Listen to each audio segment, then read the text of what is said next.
Okay, now we're back to part 4. This is my history of SummerSlam, just going through 1988 all the way to 2008. Now, last video I talked about SummerSlam 1999. That was a bad pay-per-view, okay pay-per-view. Then SummerSlam kind of got worse in 2000, a little bit worse, as SummerSlam 2000 really was not that good of a pay-per-view, and there was nothing really memorable with the exception of TLC 2, which was a good pay-per-view. In my opinion, sort of was better than TLC 1, but not better than TLC 3, but that's just my opinion. But still, you saw some new and innovative spots in TLC 2, and you saw more involvement with some of the, you saw more involvement with the ladder on in TLC 2, and then with the chairs as well. And then this was overall, that was still a good matchup. You also had the triple threat matchup for the WWF title, where you had The Rock versus Kurt Angle versus Triple H, which was a very good matchup, and also saw Kurt Angle get taken out by the botch pedigree on the top of the announce table, where where the pedigree was botched, and Kurt Angle ended up hitting his head on the side of the announce table, and he ended up getting a concussion from that. He was taken out, and then of course you had The Rock and Triple H go at it one-on-one, and then they went on it for a couple minutes, and then Kurt Angle came back and wrestled, which showed you how much guts and how tough Kurt Angle was. And they finished the match with him involved, and then the end saw Rock win with the rock bottom on Kurt Angle. And of course, the storyline involving that matchup was Stephanie being on Kurt Angle's side, but being on Triple H's side. So it was a pretty interesting storyline. You also had Kane and Undertaker go at it in a really awful matchup. Steve Blackman and Shane McMahon go at it for the hardcore title in a very good matchup. And overall, this pay-per-view was not that good.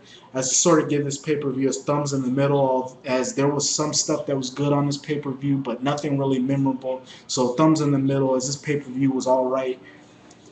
2001 sort of picked up from 2000, as this SummerSlam was really good. You had some really good matches, as the undercard sort of had its own sort of shined as well on this pay-per-view.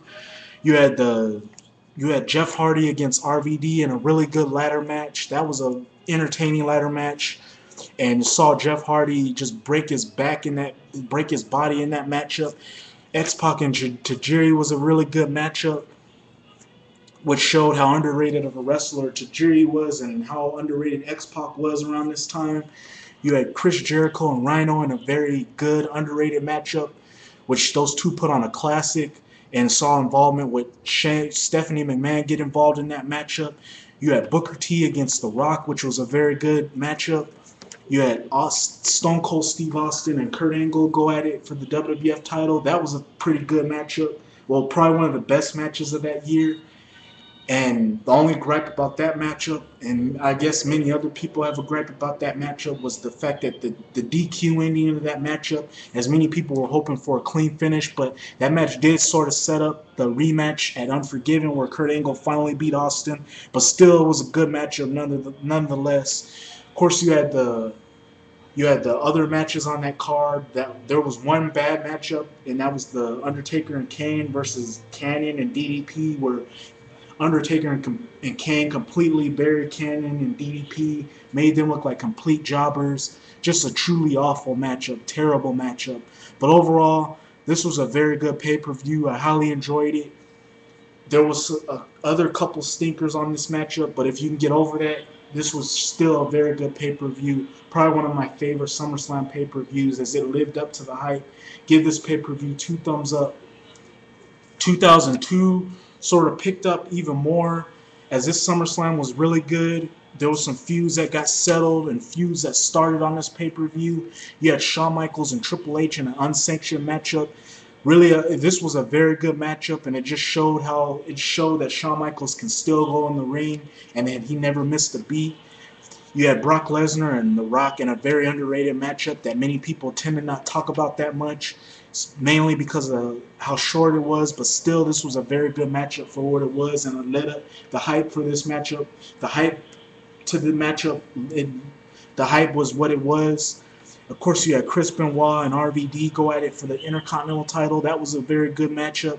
Kurt Angle and Rey Mysterio for going one-on-one against each other. Very good matchup. Some nice chain wrestling in that matchup, as well as some moves that you really haven't seen in them in to WWE's today's standards. You had Ric Flair and Chris Jericho go at it. Overall, very good matchup. Also, there was a Eddie Guerrero and Edge matchup, which was good, but they had a couple way better matches that were better than that. But still, this was a very good pay-per-view. Hype late leading into this pay-per-view was good, and just probably one of my favorite SummerSlam pay-per-views of all time. Is the hype for all these matches pretty much were what they were, and it pretty much showed that the WWE was getting itself back up and picking itself back up. SummerSlam 2003 was a pretty bad pay-per-view, as there wasn't anything memorable about this pay-per-view. There was the Elimination Chamber matchup with Goldberg, Triple H, Shawn Michaels, Randy Orton, Kevin Nash, and Chris Jericho. That matchup was really not that good. That matchup sort of pissed me off, as they built Goldberg as a monster, and they built him in the matchup as a monster, and he went through everybody, and then the ending, by having Goldberg get squashed the way he did, sort of just killed the momentum that he had in that matchup, and just made the competitors that he squashed look like jobbers and look like a joke. Really, truly an awful matchup, and probably one of the worst Elimination Chamber matches ever. Then, of course, you had RVD and Kane, which was not that good, but the story with Kane turning on RVD and everything going into that matchup sort of made up for it, as it led to Kane's heel turn and led to him being a monster in 2003. You had Shane McMahon and Eric Bischoff in an okay match. Well, no, not an okay. That was an awful matchup. Terrible. Hard to watch. The only memorable thing was Stone Cold Steve Austin's involvement, and then, of course, the coach turning heel in that matchup. That's the only memorable thing in that matchup. But other than that, that matchup was bad. Then, of course, you had Kurt Angle and Brock Lesnar for the WWE title in a very good matchup, which was sort of okay, which was good, but not as good as the WrestleMania 19 matchup. Overall, very good matchup, very good pay-per-view. I mean, okay pay-per-view, not as good as 2003. 2002 could have been better, but it wasn't. Give this a thumbs in the middle, or a thumbs down. No, thumbs down. Bad pay-per-view. 2004 will continue the trend, as SummerSlam 2004 really was not that good of a pay-per-view. You had Randy Orton versus Chris Benoit in a very good matchup, and it led to Randy Orton being sort of the Randy Orton era, but that would sort of get squashed as he would lose to Triple H the next pay-per-view.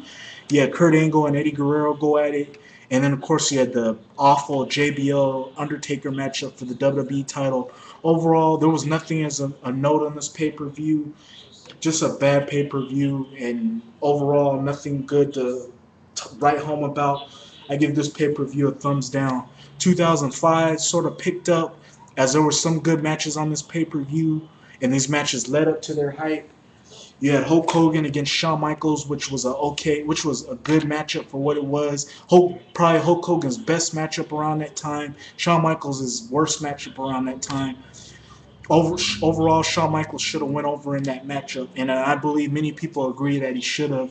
You had Chris Benoit squash Orlando Jordan in 25.5 seconds for the U.S. title, which was funny, and it showed how the WWE wasn't interested in Orlando Jordan. You had the Rey Mysterio versus Eddie Guerrero in a ladder match, which was memorable for Vicky Guerrero missing her spot where she was supposed to push Eddie Guerrero off the ladder, but she didn't do that. She did it at the last minute, so that kind of botched the ending of that matchup. You had Batista and JBL in a really awful, shitty matchup for the World Heavyweight title. Chris Benoit, Chris Jericho, and John Cena for the WWE title, which was a very good, underrated matchup that many people tend to not talk about.